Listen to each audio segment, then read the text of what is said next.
نحمدہ و نصلی علی رسول اللہ بسم اللہ۔ ایک مرتبہ ایک گھر میں چوری ہوئی۔ چور اسی محلے کے تھے۔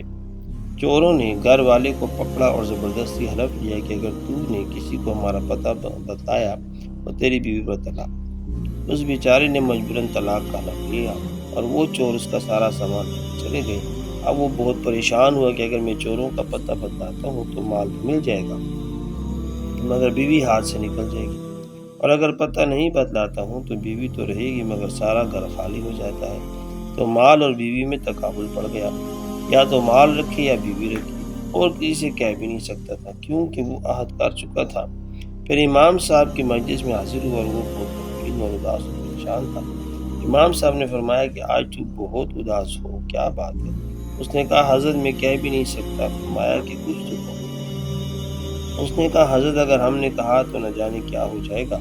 پھر فرمایا کہ اجمالاً کہو۔ تو اس نے کہا حضرت چوری ہو گئی ہے، میں نے عہد کر لیا ہے کہ اگر میں نے ان چوروں کا پتہ کسی کو بتایا تو بیوی پر طلاق۔ مجھے معلوم ہے کہ چور کون ہے، وہ تو محلے کی ہیں، لیکن اگر پتہ بدلاتا ہوں تو بیوی پر طلاق پڑ جائے گی۔ امام صاحب نے فرمایا کہ مطمئن رہو، بیوی بھی ہاتھ سے نہیں جائے گی اور مال بھی مل جائے گا، اور تو ہی پتہ بدلائے گا۔ کوفہ میں پھر مشہور ہو گیا کہ امام ابو حنیفہ رحمۃ اللہ علیہ یہ کیا کر رہے ہیں، یہ تو ایک عہد ہے، جب وہ پورا نہ کرے گا تو بیوی پر طلاق پڑ جائے گی۔ یہ امام صاحب نے کیسے کہہ دیا کہ نہ بیوی جائے گی اور نہ مال جائے گا؟